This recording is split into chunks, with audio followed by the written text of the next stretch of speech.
por exemplo, de fazer assinatura de alguns documentos, de poder movimentar as contas do UFS.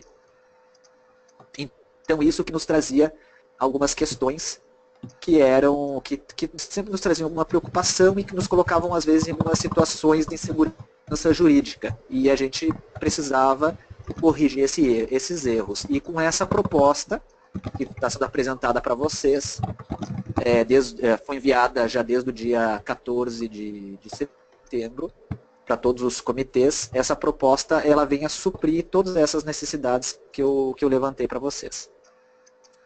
Tá certo? Eu gostaria, então, eu vou mostrar para vocês, eu tenho aqui a cópia, vocês podem dar para a minha tela, essa aqui é a cópia da proposta.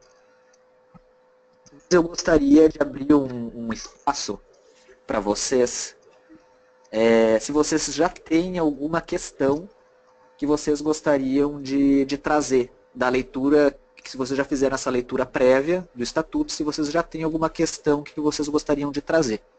Né? Aí eu pediria para vocês que vocês escrevam no chat, dizendo, não, eu tenho uma questão, aí a gente abre o microfone para vocês. Porque a ideia é essa, se vocês não tiverem questões, ou mesmo depois das questões que vocês tiverem, vocês desejarem, nós podemos passar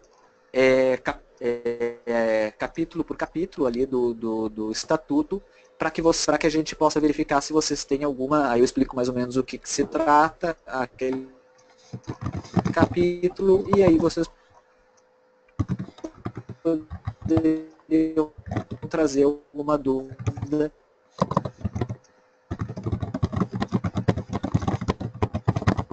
que eventualmente vocês tenham.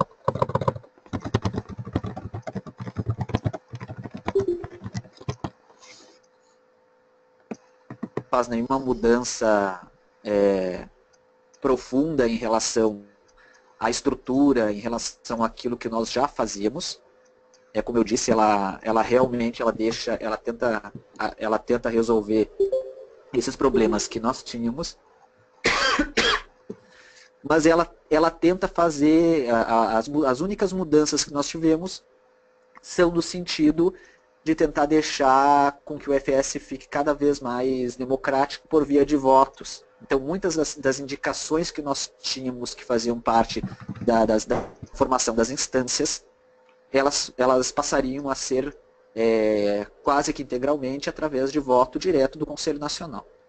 Né? Então, é uma das questões, as questões bancárias que eu falei para vocês, que são questões também que eram necessários, está bem claro qual era a responsabilidade de quem dentro da organização, para que a gente não tivesse nenhuma insegurança jurídica, algumas questões de readaptação das mudanças das leis brasileiras nos últimos anos, foram e algumas coisas, e as coisas que saíram, os pontos que saíram do Estatuto Antigo, nós já estamos nos organizando para que no início do ano que vem a gente possa trabalhar um regimento geral.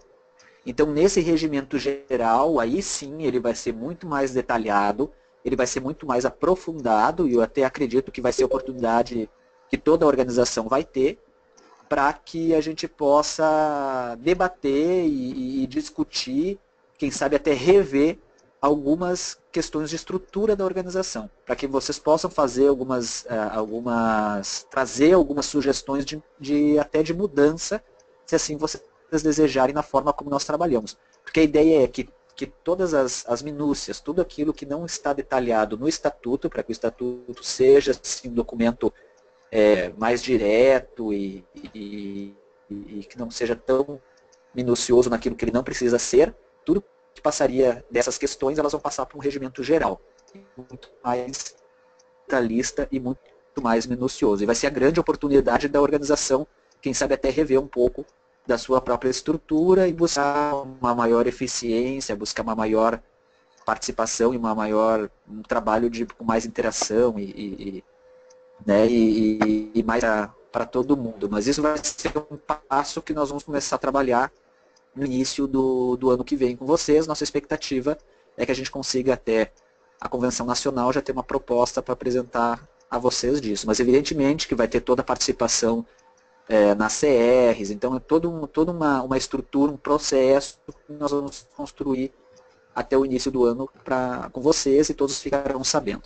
Mas agora o momento é o estatuto. Eu só digo isso para que vocês fiquem tranquilos, que tudo aquilo que não está no estatuto hoje, ele vai poder ser trabalhado nesse regimento geral, com a participação de todos.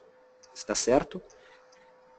Gostaria de abrir, então, para quem tem perguntas. Alguém já tem alguma questão que gostaria de trazer aqui, que já fez a leitura do estatuto como um todo, ou já leu alguma parte que lhe interessa mais, e que teria alguma pergunta já a nos trazer. Se ninguém tiver perguntas, eu posso ler com vocês capítulo por capítulo e a gente tira as dúvidas que vocês porventura tenham. O Cláudio tem uma dúvida. Pode perguntar, Cláudio. Abre o seu microfone. Pode abrir. Diogo e Olga, é só uma dúvida aqui. Eu vi que pelo que você falou, o estatuto encolheu bem, né? Deu uma boa. Então, aquilo que estava dentro do estatuto está saindo, vai para um regimento que vai ser desenvolvido. Ou seja, aquelas coisas minuciosas que estavam no estatuto passam a um regimento, é isso? Isso mesmo. Só uma outra dúvida. E mais outras questões que vocês também queiram trabalhar. Outras questões que vocês também queiram trabalhar, que vocês acreditem que ele deva estar no estatuto. Perdão, no estatuto não, que devam estar no regimento geral. Outras questões que vocês queiram que esteja lá, uma forma de garantia para todos os voluntários. Tá. E aí, pelo que eu li aqui, o processo eleitoral volta a ocorrer dentro das convenções, é isso? Isso mesmo, isso mesmo. As CNs antigamente era em outubro, né? Agora a CN acontece em maio. Por exemplo, o meu mandato, ele era para terminar em 31 de dezembro de 2018. 18? Vai terminar em maio de 2018. Entendeu? Então, o quê? Perdão, Cláudio, não te ouvi agora. Esse ajuste dos cargos vai estar disposto em...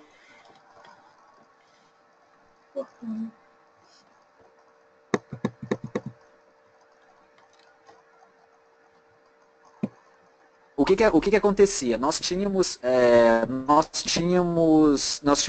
uma necessidade de fazer alteração. Antes as convenções nacionais elas eram feitas aí nós tínhamos a necessidade ela acontecia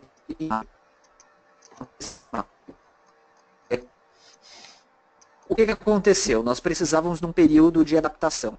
Porque se nós elegêssemos o servidor, eles passariam todo um ano, vários meses, mais só apanhando trabalho e só assumiriam no dia 1º de janeiro do ano seguinte. Então era um período muito grande. Aí então foi trazido a alternativa de realizar de forma remota, já que o nosso... Oi, estão me ouvindo agora? Estão me ouvindo? Agora tá, porque às vezes fica cortando muito seu microfone. Tá. Então foi trazido a alternativa de que nós fizéssemos as eleições de forma remota, porque o nosso antigo estatuto ele já permitia que essa eleição fosse feita. As pessoas cortando seu microfone, Diogo. Participando do conselho e aí assumiriam a partir do 1º de janeiro.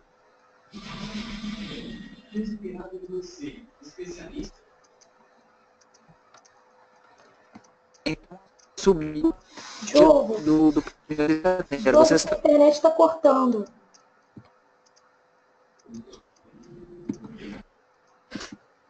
Ouvindo?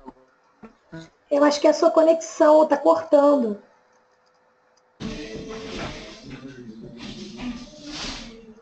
Fica perto do modem, para não...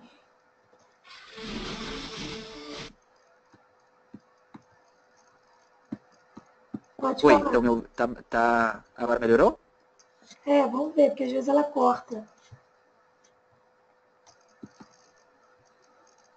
Então, nós tínhamos duas opções nessa mudança. Nós, após receber um feedback da organização, a maioria dos voluntários eles nos pediram para que nós voltássemos a fazer as eleições durante a CN, que ficaria mais fácil, porque daí teria o debate lá ao vivo, as pessoas poderiam questionar os candidatos, fazer o acompanhamento das propostas.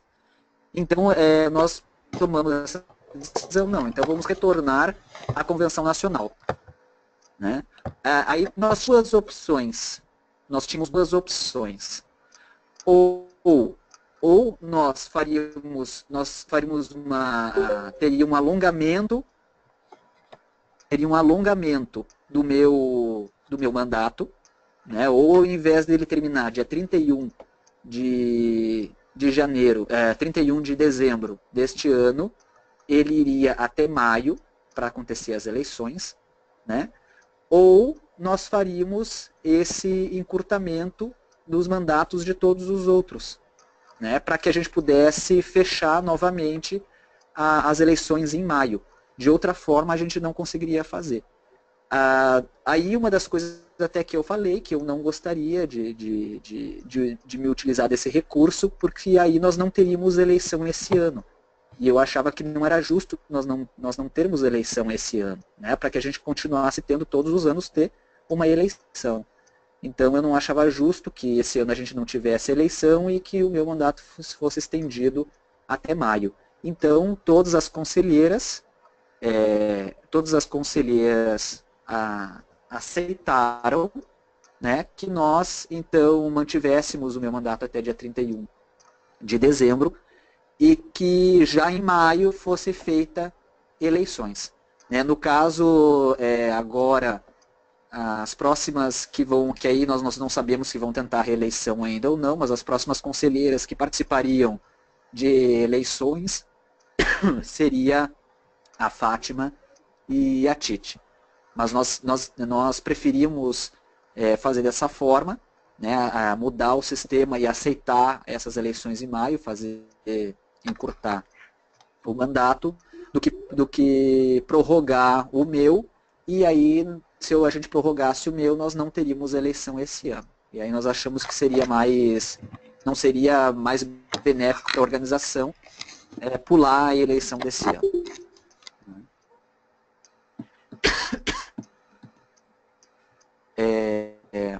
Mais alguma pergunta? Cláudio, tem mais alguma pergunta? Alguém mais?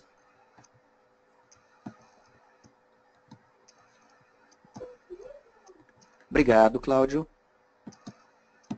Então vamos passar item por item, porque aí dos capítulos eu descrevo do que ele se trata, o que nós tratamos nele, e aí vocês podem tirar alguma dúvida que vocês tenham naquele capítulo, tá certo? Olga, como eu vou abrir aqui o documento do estatuto, eu não vou enxergar quem que está no chat, se alguém está fazendo alguma pergunta. Então, tu, por favor, verifica, se alguém quiser fazer alguma pergunta, tu me interrompe daí, tá bem? Beleza.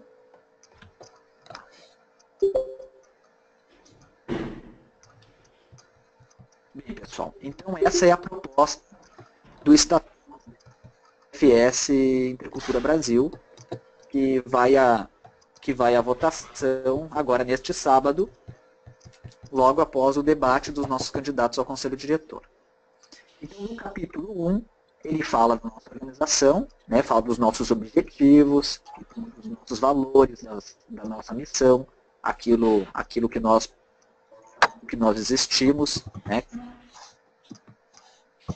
missão, que é o exercício da nossa organização, aquilo que nós temos que nós poderíamos fazer, que nós poderíamos trabalhar, né, esse é o nosso primeiro capítulo, que ele trata dessas questões. Ali vocês notem que o parágrafo único coloca que o FS Intercultura Brasil contará com o regimento geral que entrará em vigor após a aprovação do Conselho Nacional, conforme eu coloquei para vocês no início, que tudo aquilo que não estiver mais no Estatuto e outras questões também que vocês queiram colocar no regimento geral, para que se torne uma garantia para a organização, nós o faremos. Né? Nós já estamos verificando o advogado, especialista em terceiro setor, que nos ajudou na construção dessa proposta do estatuto, nós já estamos trabalhando com ele para ver a viabilidade desse trabalho já no início do ano de 2017. Então vai ser um grande diálogo com todos os voluntários, com todas as instâncias, para que a gente possa construir esse documento juntos do Regimento Geral. No capítulo 2, ele fala dos membros da organização. Esse capítulo, nós nos conhecemos, né? Nós sabemos como funciona a nossa estrutura, mas a nossa estrutura organizacional, nossa cultura organizacional, ela é muito peculiar. Então ela é muito nossa, é um modelo muito EFS, e ele não é tão claro assim para as pessoas de fora da organização. Então foi o intuito da reformulação do capítulo 2, que fala dos membros, para que ele ficasse também claro para as pessoas que são de fora da organização. Então, por exemplo, para que a gente vá buscar parcerias, para que a gente vá buscar até mesmo pessoas que queiram investir na organização, que queiram compartilhar bolsas conosco, até mesmo para que fique claro até para as instituições financeiras também, tentar ficar um pouco mais claro de quem nós somos e como nós funcionamos. Então foi muito nesse sentido, para que a gente tivesse deixar mais claro também para as pessoas que são fora do FS do que se trata, como nós trabalhamos. Então vocês vejam aqui.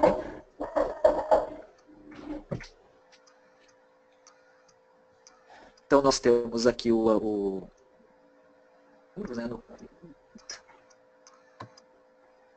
Diogo. Oi. Diogo. Oi, estou ouvindo. Você está perto do modem? Fica perto do modem porque sua conexão está cortando. É que a minha internet não é boa mesmo, infelizmente.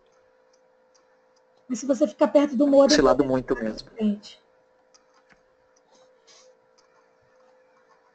Eu estou com sinal total aqui na internet, que a internet não é boa mesmo. Boa noite, Diogo e colegas, vocês estão me ouvindo? Sim, Ana. Ah, tá, só para saber. Eu não estou visualizando a tua tela, Diogo, mas estou acompanhando aqui pelo documento impresso, tá? Tá, ok.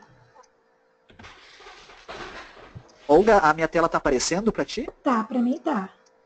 Só para certificar? Tá, não, então pode ser algum problema lá com a Ana. Bom, seguindo.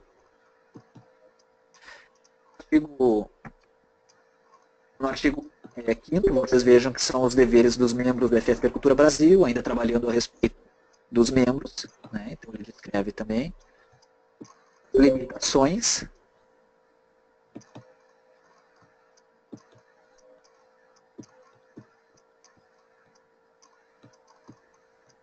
Esse aqui, nós incentivamos, isso existe sobre os comitês e descreve também sobre os conselhos regionais.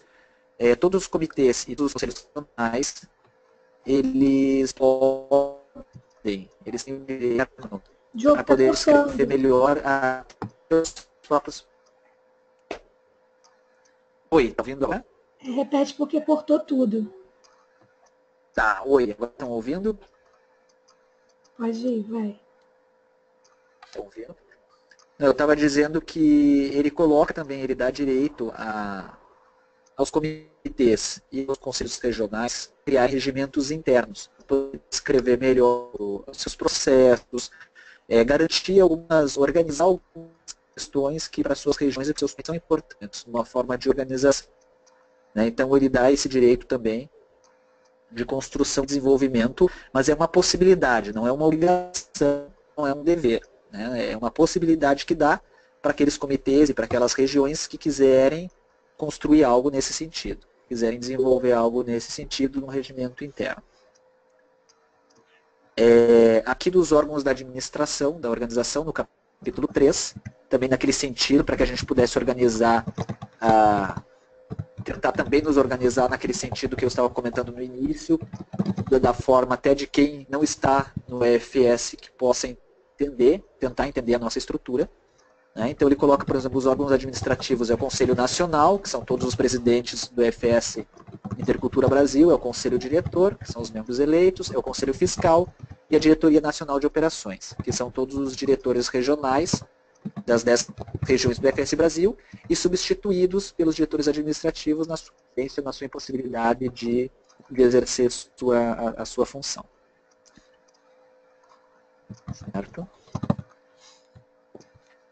E trabalha, por exemplo, aí ele fala do Conselho Nacional, instância máxima da organização, Assembleia Geral da Organização, composto pelos seus membros associados, detentores dos cargos do Conselho Diretor, Conselho Fiscal, pelos diretores regionais, pelos presidentes dos comitês. Mas naquele sentido ainda, nós falamos, os únicos que têm poder de voto, isso não muda, os únicos que têm poder de voto são os presidentes de comitê. Né? Todos os outros, eles têm a garantia estatutária de estar lá, mas têm poder de voz, podem falar o que desejarem, podem usar o seu direito de voz, mas nós não temos direito de voto, né, nas questões que são decididas pelo Conselho Nacional. Isso não muda. Certo? Aí algumas questões da organização desse conselho, da forma como ele se organiza, a presidência, a convocação que é feita, a presidência de um conselho diretor, que geralmente fica do presidente, do conselho. Isso não muda.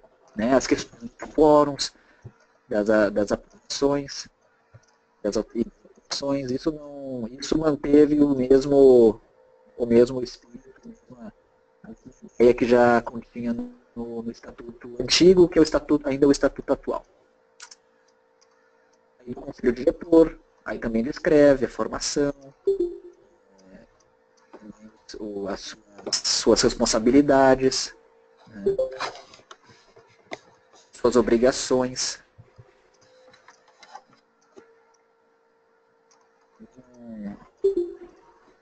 Tá cortando, Diogo, ninguém tá ouvindo.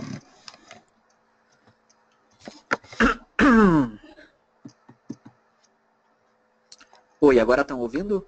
Então, vai. É que eu acho que como a minha internet aqui em casa ela é ruim, a questão de eu estar compartilhando minha tela, eu acho que está sobrecarregando um pouco. Talvez seja por isso também. Então, como ninguém Toda vez que eu mexo na tela, pelo jeito a comunicação... Diogo, quem sabe o pessoal não tem documento, eu estou acompanhando pelo documento impresso aqui. Todo mundo tem, Diogo. É. Faz assim, então, não compartilha não, então, a tela. Certo. O pessoal tem como compartilhar por aqui o arquivo? Eu não sei se tem essa possibilidade. Não, todo mundo tem por e-mail, porque nós enviamos. Então, a Bruna enviou.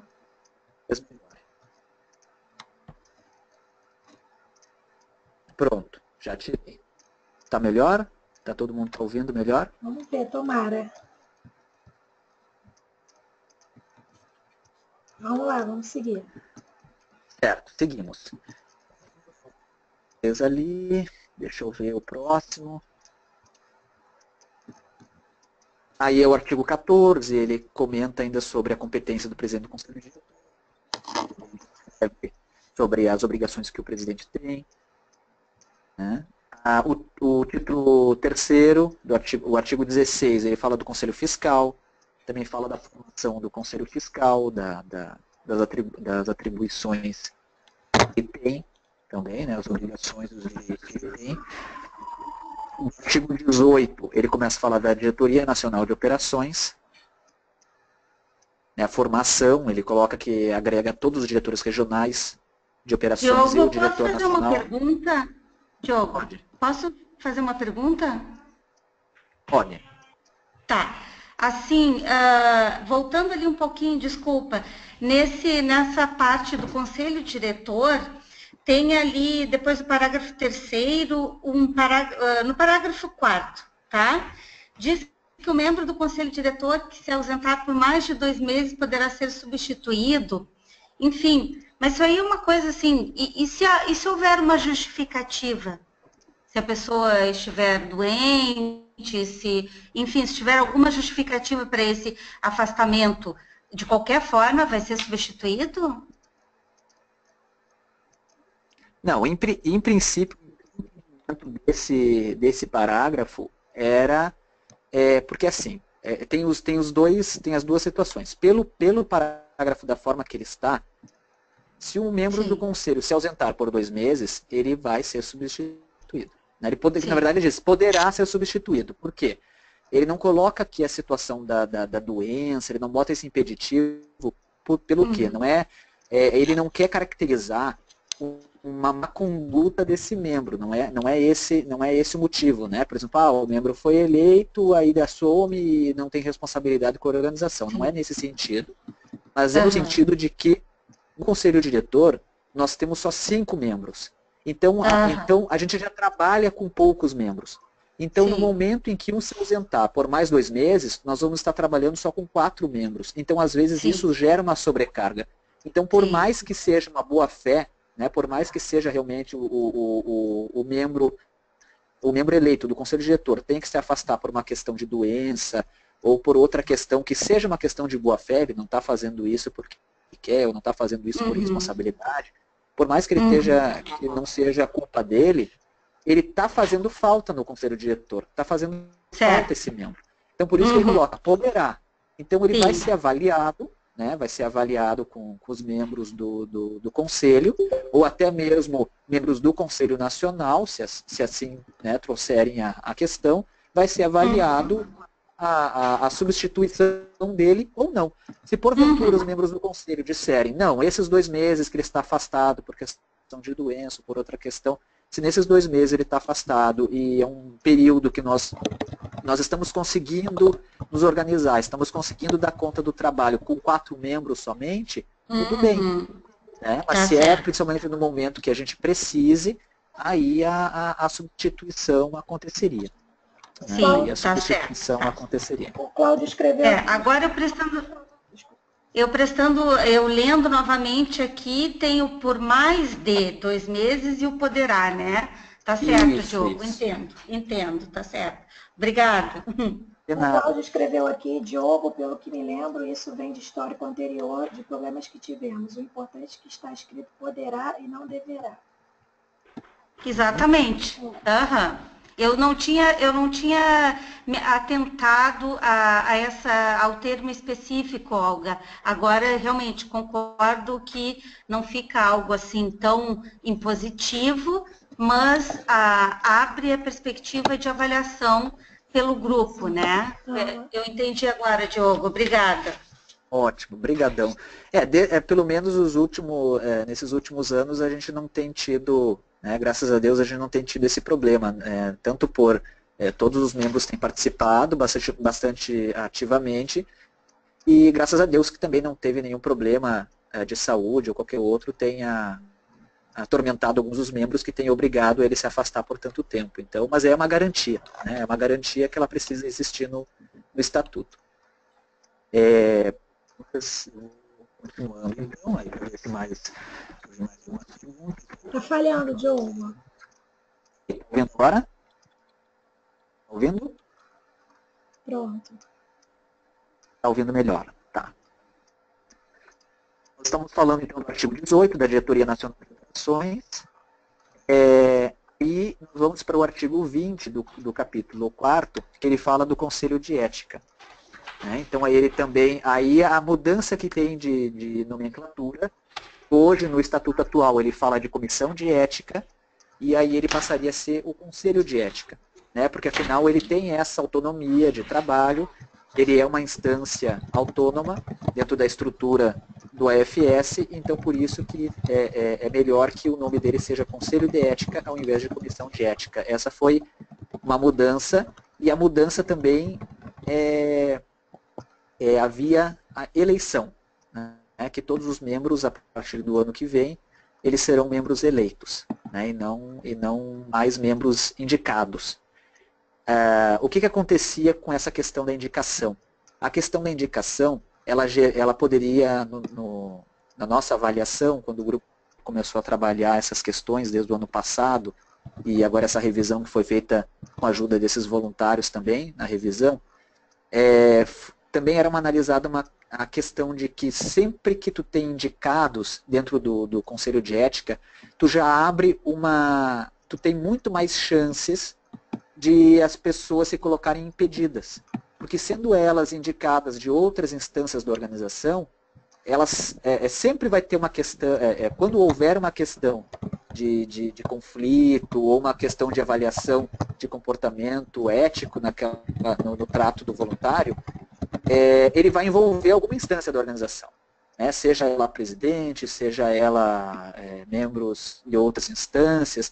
Então, se o Conselho de Ética ele é formado por indicados, ele sempre vai acabar colocando uma pessoa impedida. Então, sempre eles vão trabalhar com menos gente, sempre vão ter a possibilidade de trabalhar com menos gente, pelo menos nossa avaliação. Sendo as pessoas eleitas, isso já dificulta mais, né? Não quer dizer que não aconteça, mas pelo menos ele dificulta mais, porque as pessoas vão ser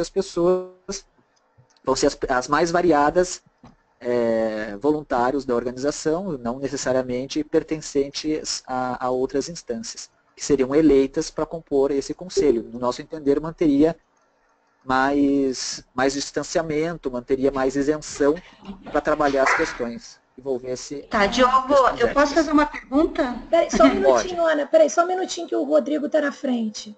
Só um minutinho. Tá. Rodrigo, pode falar. Deixa eu ver se eu abri aqui o microfone. Pode falar, Rodrigo. Alô? Rodrigo? Ele perguntou aqui quem o substituirá. Haverá nova escolha? Alô? Oi, Rodrigo. Olga? Oi, pode falar. Pode fazer sua pergunta. A minha pergunta é a seguinte, pegando o gancho da pergunta que a senhora fez logo atrás, quem que substitui o membro que precisar se afastar? É um suplente ou haverá novas eleições? Quem substitui também seria a pessoa que foi no caso, se é a eleição, para que a gente... Isso é uma coisa assim, seria como hoje que a gente coloca, é a pessoa que ficou... deixa eu explicar da forma que vocês entendem, que ficou, que não foi a mais votada, né? Aquela que assumiu o cargo, então se alguém faltar, é a pessoa que foi menos votada naquela última eleição. Ok, obrigado, Diogo. Peraí, o Cláudio perguntou aqui. O Cláudio perguntou aqui também. Eu posso fazer a minha... Não, rapidinho, é porque veio o Cláudio e ele... Eu estou acompanhando pelo chat. Eu já tinha... Não, é porque o Cláudio perguntou na frente. Depois tá certo. Havia indicação da SE e do CF, não é isso? Ouviu, Diogo? Desculpa, eu não entendi. Não entendi a pergunta. Repete de novo, Olga. Havia indicação da SE e do CF, não é isso? Quer falar, Cláudio? Isso. Havia indicação, não. Quem eram os indicados hoje? Era a Secretaria Executiva, indicava uma pessoa para a Comissão de Ética, o CF indicava, o Conselho Diretor indicava, a DNO indicava.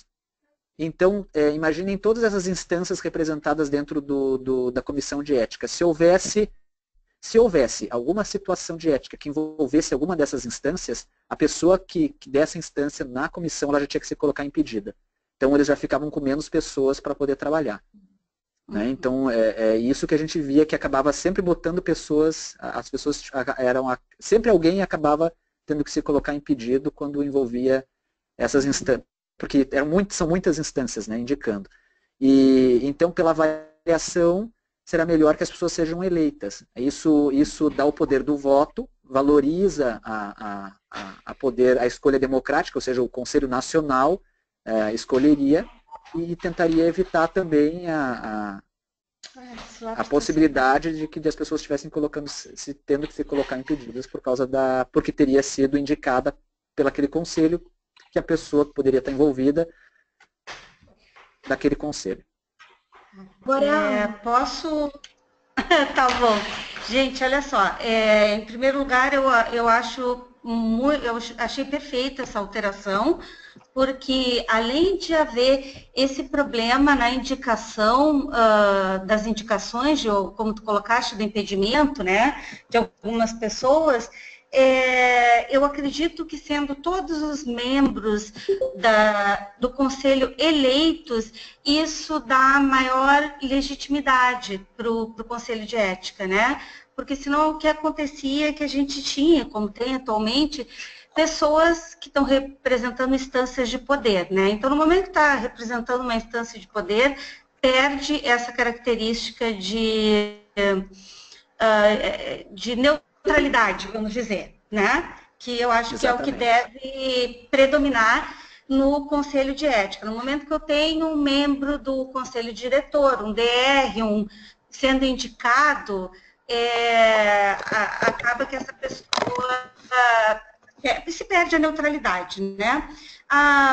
Além disso, eu queria fazer uma observação, Diogo, Olga e demais colegas. Eu achei que nesse artigo 20 poderia ficar mais explícito quem vai eleger, quem pode se candidatar, porque diz aqui 5 membros efetivos eleitos, né? Mas, bom, está bem claro esse conceito de membros efetivos? Talvez eu tenha perdido mais lá para trás. Eu quero dizer, são voluntários, né? Isso aí para mim não ficou bem. E diz que é para um mandato de 3 anos. Agora, então, todos os membros eleitos ficarão por 3 anos, é isso? Isso.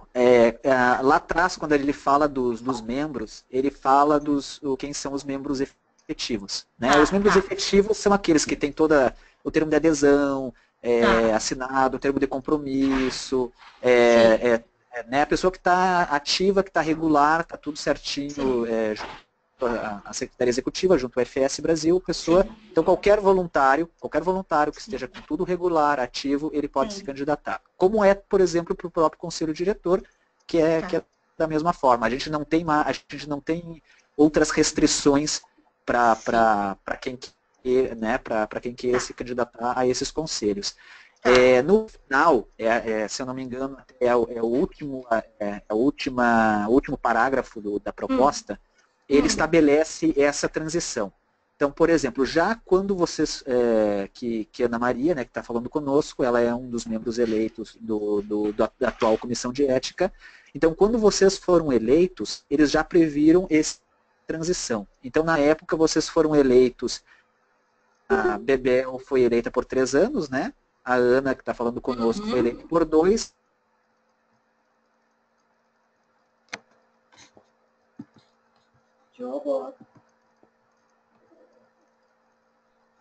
E 17, nós elegeríamos, então, 3 membros para poder fechar os 5, sendo que um deles, no caso, seria a Tuana, que poderia tentar a reeleição.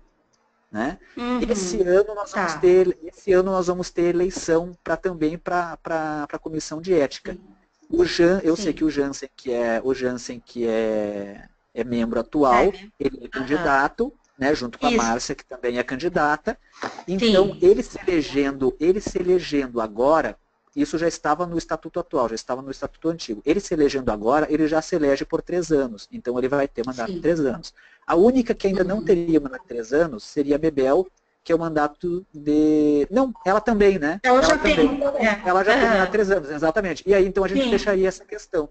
Ficaria... Então, ele tem um positivo lá no fim, que diz que no ano de 2017, tu poderia tentar a reeleição e se tu for reeleita, né, aí tu já teria também o mandato de 3 anos. Então aí a gente fecha com todos os membros eleitos do Conselho de Ética com mandato. Né, aí, isso foi estabelecido já no Estatuto atual, essa transição, né, por isso que foi eleito, quem teve mais votos foi 3 anos, o segundo mais votado foi 2 anos, o terceiro mais votado foi 1 ano.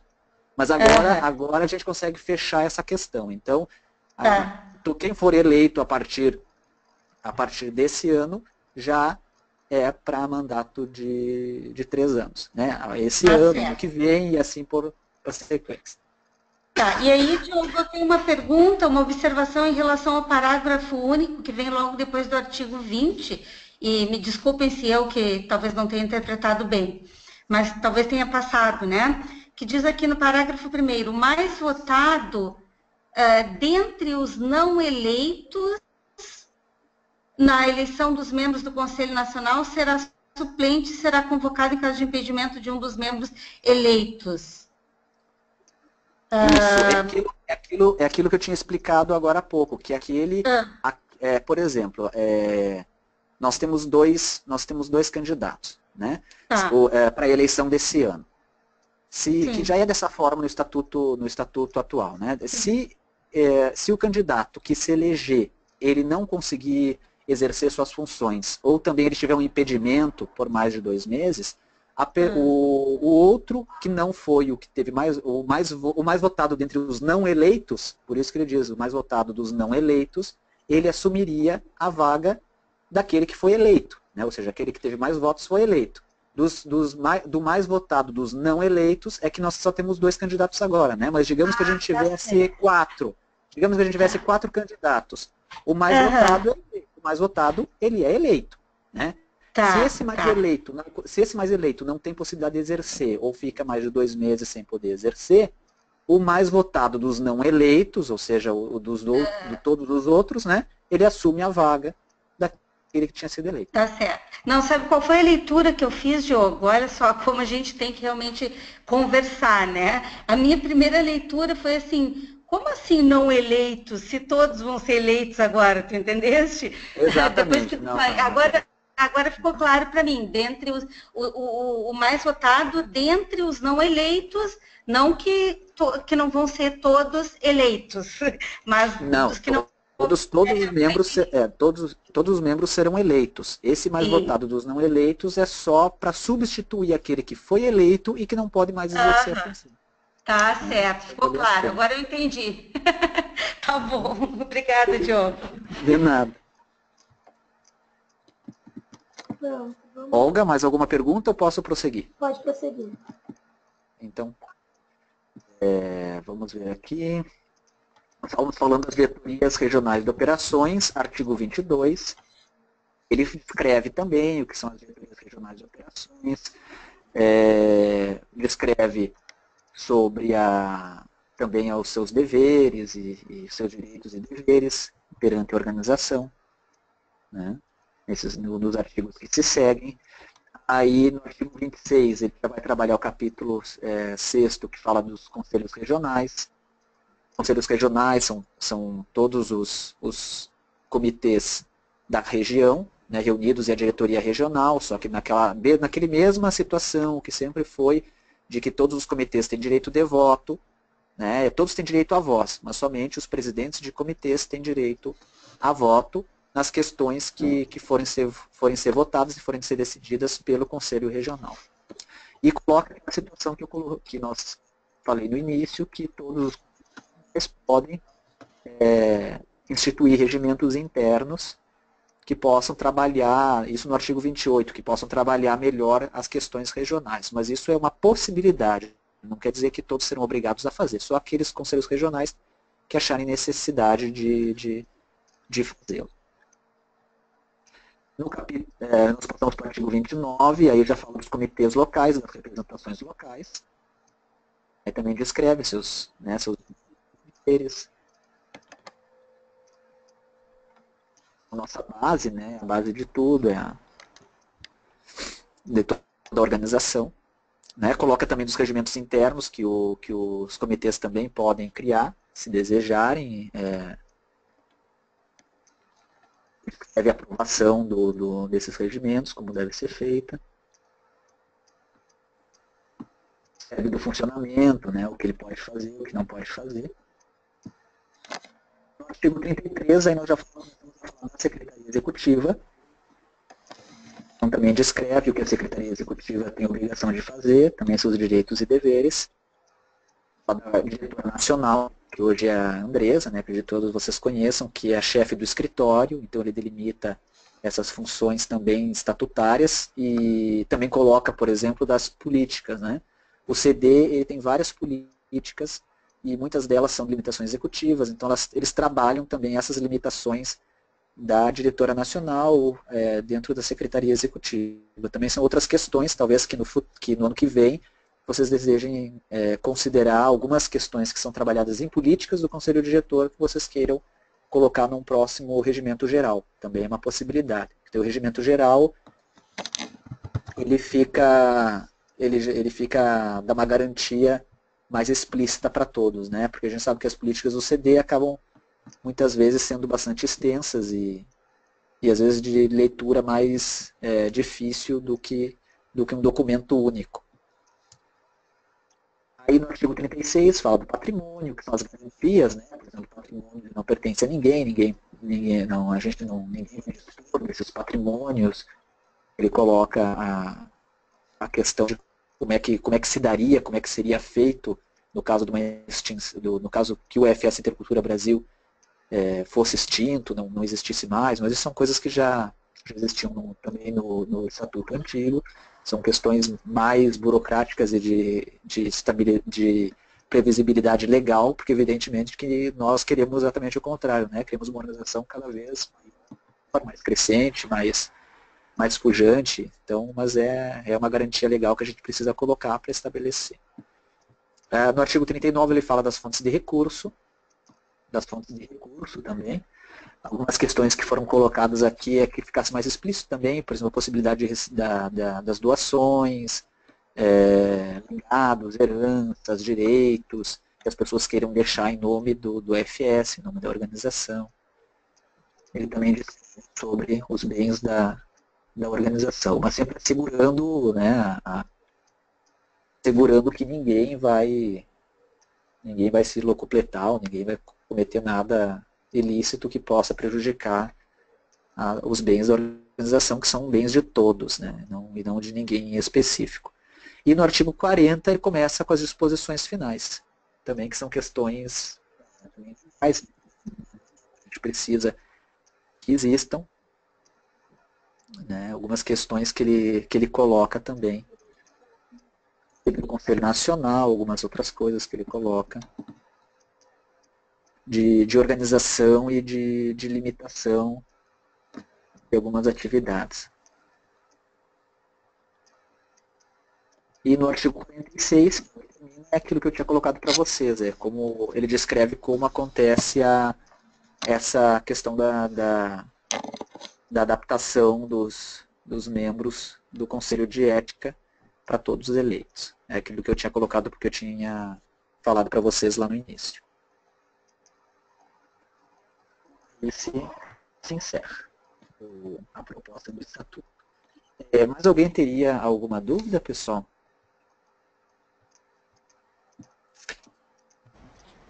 Diogo, está me ouvindo? Sim, pode falar. Oi, sim. Só uma coisa, eu sei que não tem que colocar estatuto, mas não pode esquecer em regimento. Na questão do Conselho de Ética, você falou que tinha a questão do impedimento, por exemplo, de funcionários da SE. Eu acho importante ter no regimento, em algum ponto, explicar quando o membro do Comitê de Ética deve indicar impedimento, porque eu acho que isso é importante. A gente pode ser... Então, eu sei que é importante não colocar esse estatuto para não deixar monstruoso, mas não pode esquecer que em regimento, se tiver alguma coisa sobre comitê de ética, que expor pontos que levam a impedimento, tá certo? Quando se tem impedimento, tá certo? Que vai ter que seja, até para que seja ético. As pessoas saibam e sempre exponham para que, se alguém não for ético nesse ponto dentro do comitê de ética, há como se haver... alguma forma de controle. Mas se eu não sei o que gera impedimento, passa a ser um ponto importante isso. Então eu não posso dizer, eu não sabia. Ótimo. Até eu já adianto que isso, antes mesmo de estar num regimento geral da organização, ele já vai estar no regimento interno. Eu esqueci mesmo de falar. Nós estamos trabalhando com o próprio Danilo, que nos ajudou nessa proposta do Estatuto. Nós vamos organizar para que ele esteja em contato com os membros atuais da comissão, para que eles construam um regimento interno da comissão. Então vai ser um regimento interno da comissão, que eu estou dizendo comissão porque atualmente se chama comissão de ética, né? Mas pelo novo estatuto passaria a ser conselho de ética. Então ele já vai ajudar ainda esse ano na construção desse regimento interno. Então acho ótimo mesmo que esteja isso no regimento interno. Nós vamos passar para os conselheiros, né? Para essa sugestão que nesse regimento interno esteja claro quais são os critérios, as medidas para que um membro se coloque impedido. Né? Que não fique só Diogo, pela avaliação própria, né, do conselheiro. Diogo, posso fazer uma contribuição nessa questão, já que eu sou um dos membros eleitos da Comissão de Ética? Não sei quem fez a pergunta, foi o Cláudio? Foi. Foi? Tá. Cláudio, colegas, esse regimento interno já está sendo elaborado, certo? E a respeito dos impedimentos, o que eu pessoalmente vejo?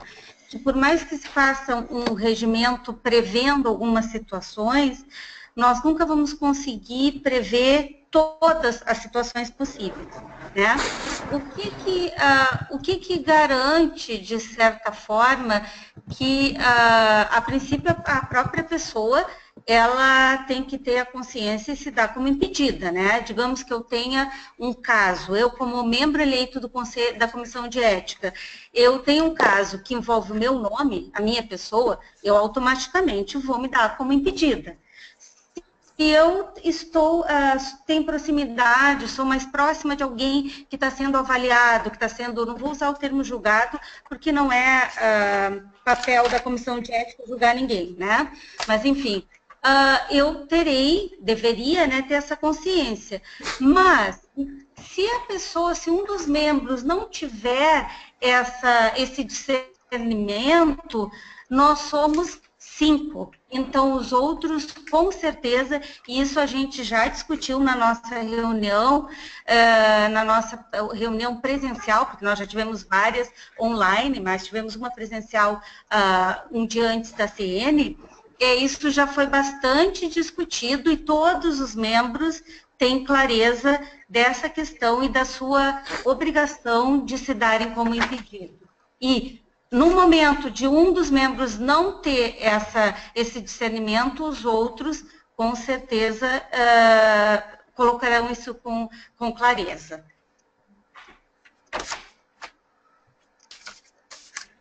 Obrigado, Ana. Mais alguém? Mais alguma pergunta?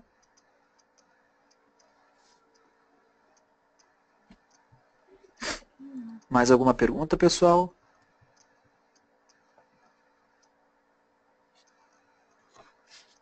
Só para colocar que o o Conselho Fiscal também vai começar a montar seu regimento agora, tá?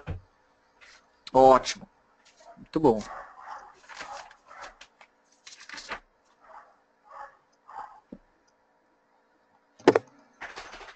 O Cláudio, para que o pessoal que estão nos acompanhando saibam, também até pelas questões que ele está nos trazendo, o Cláudio é o atual presidente do Conselho Fiscal, né, Cláudio? Isso, atualmente no Conselho Fiscal e ex-vice-presidente do Conselho Diretor também há um tempinho já atrás. Isso mesmo. Pessoal, mais alguma pergunta, alguma questão? Ou podemos nos encaminhar ao encerramento deste webinar, nos preparar para a próxima de quinta-feira, para a votação de sábado? Diogo, eu só queria fazer sugestão que todos os webinars fossem desse jeito, em que a gente saiba quem... E o outro sistema que a gente está fazendo, por exemplo, quando o Rodrigo fez, eu não sabia nem quem estava, a gente não tinha um chat. Sugeri para o pessoal da área da SE que use esse sistema e não o que eles estão usando. Entendi. Pode ser. Eu acho que a Olga passa esse feedback também, né, Olga? Passa para a Fernanda. Pode deixar. Que eu acho que esse não tira nenhum recurso, né? Eu acho que a única coisa que nós não temos nesse sistema são as mãozinhas, né? Mas se a gente conseguir controlar o chat, fica... E lembrar também para o pessoal não esquecer de votar no sábado, participar do debate, mas não esquecer de votar no sábado, vai ficar aberto entre 11 e 1 da tarde, né, Diogo? Isso. Entre 11 horas da manhã e 1 da tarde, neste sábado, agora já no próximo sábado, então nós temos a votação. A eleição vai ser às 10 horas, das 10 às 11. Não, o debate 10 às 11.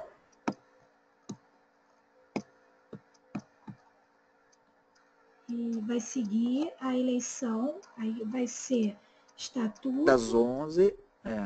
Vai ser, primeiro vai ter a votação do horário de Brasília, exatamente, do horário de Brasília. Vai ser horário de Brasília, então das 10 da manhã às 11 horas da manhã deste sábado, vai ser feito a parte dos candidatos do Conselho Diretor ao Conselho Diretor, e das 11 horas da manhã a 1 hora da tarde, aí nós vamos ter a eleição para os membros do Conselho Diretor, a eleição para os candidatos também ao Conselho de Ética, e também a votação do Estatuto. Na votação do Estatuto, aí vocês vão colocar sim, aprovo ou não aprovo. Está certo? Então, por favor, não esqueçam, a gente precisa da participação de todos. A explicação do processo, de como vai ser a votação, a Bruna passou no informativo, vai passar de novo essa semana. Na SE só vai ficar a Andresa e o Marcos. Eu queria até explicar que esse ano a gente não vai ter fiscal, porque eu convidei os voluntários do Comitê Rio e não tive retorno de nenhum. Na verdade, só 3 me retornaram dizendo que não podia. E, então, não vamos ter fiscais, nenhum fiscal, e na SE somente a Andresa e o Marcos. E cada um participando da sua casa.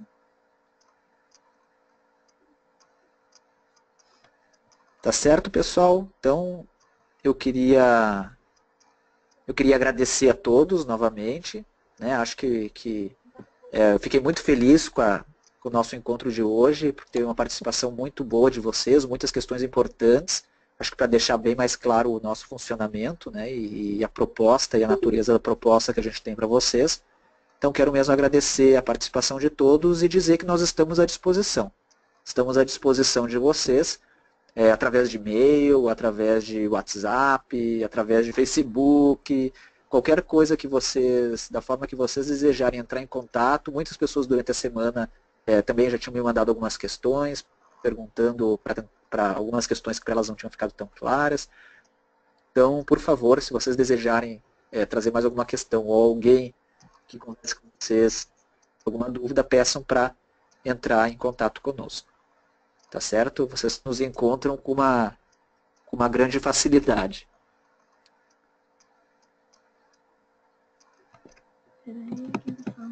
Tá certo? A Bia, eu acho que fez uma pergunta. Não. Ela disse que pede que os presidentes ou membros votantes de cada comitê confirmem se estão recebendo os e-mails sobre as eleições com a Bruna, da SE. Porque ela diz que alguns não usam o e-mail do comitê.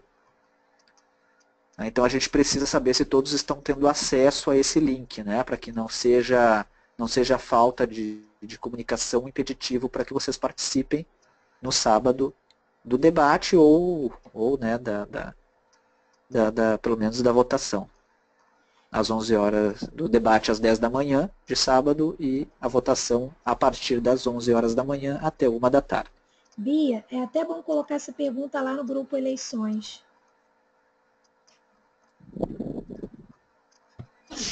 Oi, pessoal, aqui é a Bia que está falando, eu abri o microfone aqui, tá? Então é isso, eu gostaria que todo mundo que estiver participando do debate, que não seja presidente de comitê, confirme com o presidente do seu comitê se eles estão recebendo as informações a respeito da eleição a partir do e-mail da Bruna, lá da Secretaria Executiva. Tá? Porque alguns presidentes de comitê não utilizam o e-mail oficial do EFS. Então, a Bruna precisa saber qual é o e-mail correto que vocês utilizam para receber as informações do EFS, porque ela vai mandar o link de votação pelo sistema Helios Voting e também o link para participar do debate no dia 15, tá ok? Então, por favor, espalhem essa notícia aí na região de vocês, tá bom? Beijo, beijo.